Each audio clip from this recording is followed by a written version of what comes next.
When buying an NES console, there's a few things you need to be ready for. We're long overdue for updates on some of my recent acquisitions on the show, so let's get into it right now.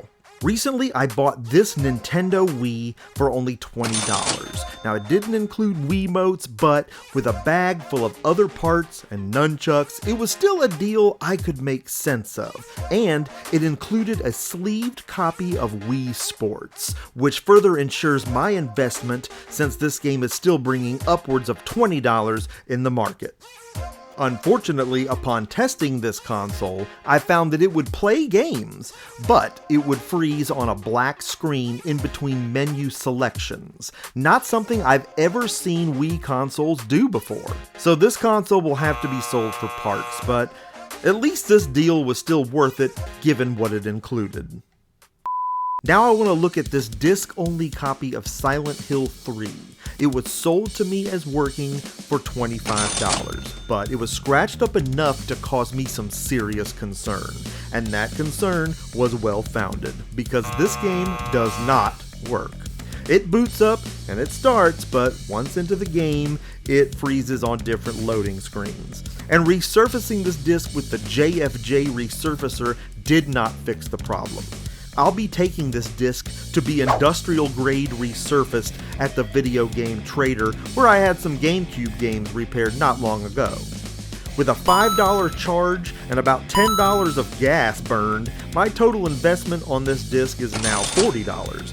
But if the repair is successful, this disc will be worth upwards of $125, making this a good deal. Now, I buy a lot of controllers, and you know, I come in low on a lot of the offers on these. And here's why. All of these controllers you see here are defective. And while some were sold to me untested, most of them I was told were working. I buy a lot of things that aren't working, but there's only so much that I can repair. Only so much I have time to repair. To minimize my overall loss here, these bad controllers will be piled up and sold together in a defective lot. Hopefully to someone who can spend the time necessary to fix all these. This boxed NES though, definitely one of the nicest things I bought this season, right? Wrong. When buying an NES console, there's a few things you need to be ready for. Okay, the box is super nice, and let's be real, that's the main thing I was interested in, but the console, it isn't working. Blinking light issues, and it will not play cartridges no matter how much you adjust them. I always test these with an ultra clean, personally owned cartridge that I know should work in a good NES first try, every time. And that's not the only problem. This AC adapter is broken, taped together with electrical tape. Yeah, I'm not plugging that in. I admit I didn't see that when I bought this. I just didn't look closely enough. And the controllers feel okay, but they rattle when shook. So either there's some trash down in them or something inside is busted. Now I couldn't have heard this over the crowd and noise at the flea market, so it is what it is, but now what? Well, we're still in this thing. I paid $125 for this, which is what the box would likely be worth in this condition. It is nice.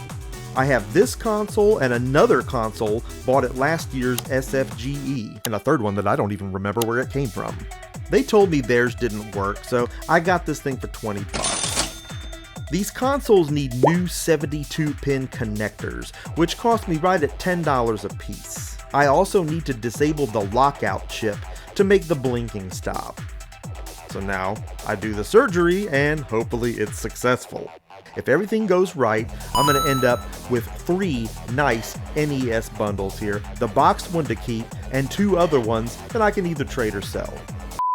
I tell you, it's been busy here in the Mer Cave, but with these projects nearing completion, you better believe a new flea market game hunting video is up next. It's coming soon. With game hunting season well underway and more shows and conventions on the calendar, you have a lot of great content on its way to you in the months to come. And if you want to see a good convention game hunt video right now, click right here, and I'll see you in the next video.